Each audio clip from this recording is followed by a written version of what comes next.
ये वजन अपना बनाए रखिएगा, मस्ती बनाए रखिएगा। निर्दोषी दादा ने इतना ट्रेंड कर दिया भाई साहब, कहीं भी जाए अपन तो अपना काम जमा लेते हैं। अभी जब मैं बचपन में, मेरे पिताजी भी प्रिंसिपल थे, पढ़ाते लिखाते थे इसी तरह स्कूल में, तो क्या होता था कि सावन के महीने में उनके पास सत्यनारायण कथा, व्रत कथा सुनाने के बड़े ऑफर आते थे। सावन के महीने में ज्यादा होते हैं, आपके यहाँ भी होते होंगे, सत्यनारायण की व्रत कथाएं होते होंगे, हमारे यहाँ भी बहुत होती है साहब। तो होता क्या था, ए भैया कैमरा वाले साहब थोड़ा सा हम लोग की दुकान चल जाते, इनके बड़े प्यारे चेहरे हैं लेकिन मेरे से ज्यादा प्यारे नहीं। होता क्या, फोटो खींचने में बड़ी दिक्कत है साहब। आजकल तो क्रॉप एंड कट का जमाना है, लोग अपने नए नए मोबाइल में खींच कर चले जाते हैं, कैमरों में खींच के ले आते हैं, फिर उसको डालते हैं कंप्यूटर में, और कंप्यूटर में डालने के बाद पत्रकार लोग बैठे हुए क्या कर दे ठिकाना नहीं, पता लगा ऊपर ऊपर आ जाए अंजाम, नीचे नीचे मुन्नी बदनाम। तो इसलिए भैया थोड़ा मस्ती के साथ सुनिएगा। तो मेरे पिताजी सत्यनारायण व्रत की कथा पढ़ा करें भैया।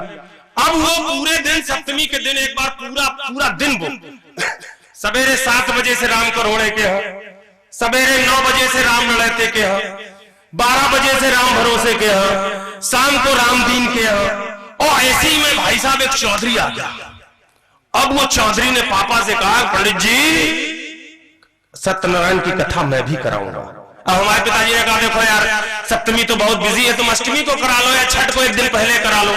लेकिन वो तैयार नहीं, चौधरी बड़े पैसे वाला आदमी, बोले नहीं पंडित करानी तो आज ही है, कराऊंगा आज ही।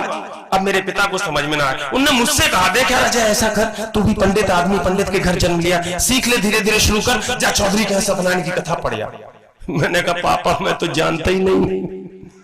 अब पापा ने जो जवाब दिया उस पर आपका ठाका उठे। मैंने कहा पापा मुझे तो सत्यनारायण व्रत कथा का वाचन करना आता ही नहीं है। पापा बोले, अरे अजय अगर तुझे नहीं आता है तो चौधरी को कौन सा आता है? तू तो जो पढ़ देगा भाई सत्यनारायण की कथा है जाएगी।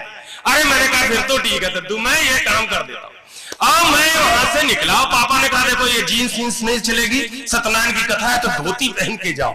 भाई साहब जिंदगी में जिसको पहली बार आप धोती पहनाओगे उसकी आंतरिक दशा का अनुमान करना बड़ा मुश्किल होता है। और मैं जिंदगी में पहली बार धोती पहन के निकला, खड़ाऊ पहन करके निकला और खट पट करते हुए पहुंचा। और भाई साहब चौधरी साहब तो हरियर भैया से भी ज्यादा पैसे वाले, उन्होंने सरसों और हर सब कटवा करके 2-3 बीघा खेत में ऐसे ही बड़ा पंडाल लगवाया और सत्यनारायण कथा बोले यहाँ पर भीड़ में। अब हम साहब शुरू हो गए, पीढ़े पे बैठ गए। अब पीढ़े पे बैठ करके, अच्छा जब मैं चलने लगा तो हमने पिताजी से कहा कि एक वो सत्यनारायण व्रत कथा की पोथी हमें भी दे दो। अब उन्होंने, उनको चूंकि दिन भर बिजी रहना था सर, तो उन्होंने अच्छी नई वाली पोथी अपने साथ ले ली और एक पुरानी रखी थी टांग पे, बोले वो तुम लिए जाओ। अब वो मैंने उतारी, उसके पन्ने भाई साहब जर्जर, पीछे से काफी फटे हुए, आगे का भी मुंह का पन्ना हटा हुआ, लेकिन मैंने कहा चलो काम चलाते। और उसे मैं लेकर के गया, मैंने सामने रख ली और मैं सत्यनारायण व्रत कथा शुरू हो गया। और मैंने पहला अध्याय पढ़ा। पहला अध्याय पर जैसे ही खत्म हुआ मैंने कहा इति श्री रेवा खंडे प्रथमो अध्याय समाप्त, बजाओ घंटा घड़ियाल। भाई साहब चौधरी ने बजवा दिया। मैंने दूसरा पढ़ा, दूसरा पढ़ने के बाद मैंने फिर कहा इति श्री रेवा खंडे द्वितीय अध्याय समाप्त, बजाओ घंटा घड़ियाल। फिर घंटा घड़ियाल बज गया। तीसरा पढ़ा मैंने, फिर कहा चौथा पढ़ रहा था, उसी समय तेज हवा आई, किताब पीछे से फटी थी, 4 पन्ने बाकी उड़ गए। अब हम धोती पहन के बैठे थे, हम पर थड़ू में बहुत जाए, दौड़ के पकड़ भी नहीं सकते। मैंने कहा जान दे। अब 5वां अध्याय पूरा हो गया, आनंद अब लेना, पीछे तक ठाका गूंजे अगर मजा आए। चौथा अध्याय पढ़ के मैंने कहा इति श्री रेवा खंडे सत्यनारायण व्रत कथायाम समाप्तः, बजाओ घंटा घड़ियाल, बाटो चन्ना मित्र पंजीरी। और भाई साहब चन्ना मित्र पंजीरी बटनी शुरू हो गई। वो जो आयोजक था चौधरी, वो बड़ा टेंशन में, कभी इधर से इधर चला जाए, कभी इधर से इधर चला जाए। अब मैं कहूं यार इसका कथा तो इतना बढ़िया हो गया, ये इतना परेशान क्यों दिखाई पड़ रहा है। मैंने उसको बुलाने गए, चौधरी इधर क्या दिक्कत, तेरा इतना बढ़िया आयोजन हो गया, तू इतना परेशान क्यों दिखाई पड़ रहा है। उसने जो जवाब दिया उसका आनंद लेना। कवि सम्मेलन को कवि सम्मेलन बनाना भी पूरी तरीके से वो कवि सम्मेलन नहीं बना है जिसके लिए ये दूर दूर से आए हुए कवि आपके गांव तक आए। एक बार वातावरण दे दीजिए, पूरी एनर्जी के साथ मंच के साथ जुड़ जाइए, बहुत अच्छी अच्छी कविताएं ये लोग आपको सुनाएंगे। तो चौधरी से मैंने पूछा तेरे को टेंशन क्या है। अब चौधरी ने मुझसे कहा यार पंडित तेरी कथा तो बहुत अच्छी लगी, तेने बहुत बढ़िया पढ़ी, लेकिन एक कमी मुझे समझ में आ रही, तेरी पूरी कथा में कहूं लीलावती कलावती नहीं आई।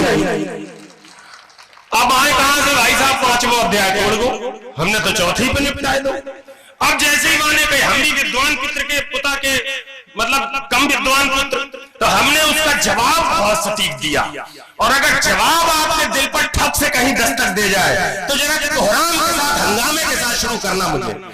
जैसे ही उसने कहा पंडित तेरी कथा बढ़िया थी, लेकिन पूरी कथा में कहूं लीलावती कलावती नहीं आई। मैंने कहा देख चौधरी, तो कितना भी बड़ा आदमी होएगा, लीलावती कलावती भले घर की लड़कियां हैं, किसी चौधरी के खेत में रात को नहीं